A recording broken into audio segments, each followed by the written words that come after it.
Sony opens a new front in the gaming wars. It unveiled the long-awaited PlayStation 4 in New York this week. Welcome back to 10 News 5. I'm Beth Haynes. It's the first new PlayStation since the PS3 hit the market 7 years ago. The console has a new controller with a touchpad and share button. Users can broadcast their live gameplay to friends. Sony did not reveal when the PS4 will be available in the U.S. or how much the system will cost. Another thing they didn't show, the physical system itself. The company needs to become a trailblazer once again if it hopes to compete with PlayStation's rivals, the Xbox and Wii. Sony hasn't turned a profit since 2008. So our tech expert, Dan Thompson with Claris Networks, joining us now to talk all about this PS4. A lot of excitement out there. Absolutely, absolutely. We've kind of been in a bit of a lull. The past several holiday seasons, there's not been a new gaming console, as you mentioned just a second ago. So this is the first, Sony was the first to strike with their new gaming system. Now we just have to sit back and wait for Microsoft to reveal theirs, and maybe Nintendo will bring us one as well. Well, and I know they didn't reveal a whole lot as far as a visual, but right. What's your takeaway? What's your reaction to this new PS4? Well, it's definitely something to get excited about. It's obviously got the latest and greatest technology. They went over and above some of the specs that everybody was speculating about. The RAM was more and faster. So this should be a very impressive gaming console. The gaming environments that they were showing off in some of the game demos were very vibrant and very detailed.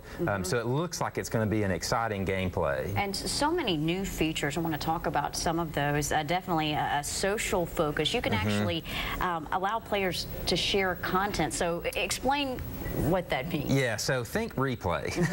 So I'm playing through a level of a game or whatever, and I get done and I feel like I did a really great job. Well, I can rewind what just happened and save that and then share it off with my friends so they can say, hey, I just dominated this level or whatever it was. And then that way, users can see, here's how I did it. Maybe you want to do it the same way. And they might even be able to join in. Absolutely, absolutely. Okay. There was that feature they talked about where you could join in and kind of take over somebody's game. And it's just a neat new way. They were obviously very focused on sharing and interaction and kind of this social, the social thing behind games. But again, people were like, well, that's all well and good. Show me the games. Let's see what you got. Yeah. Well, and let's talk about some of the other new features. There's a new controller. Yep. Tell me about that, and then also the PlayStation app and the second screen experience. Yeah, sure. So the new controller, oddly enough, looks very similar to the old controller. It's got a new little upgrade, which is the share pad and a new, I forget what they call it, but basically you can just swap your finger over the pad and it does interactions with the games and with the device. The extra screen, similar to if you've seen the Wii U, on the controller with the Wii U, it's got a big screen there that you can do other interactions with. It's a similar feature there. You can also toss games to other devices like your Android and iPad devices. So lots of neat technology there. One of the big things that everybody was excited about was that you can have downloads going on behind the scenes while you're playing. That was a big gripe with people with the PS3s. If you wanted to download a demo, it kind of tied up your machine until it was done, and people didn't like that. Well, we were talking about the fact that they haven't revealed the hardware. Yeah. Is it going to look similar to the PS3, we think? Well, that's a great, what do you think? I don't know. I have no idea. I'm not a gamer, though.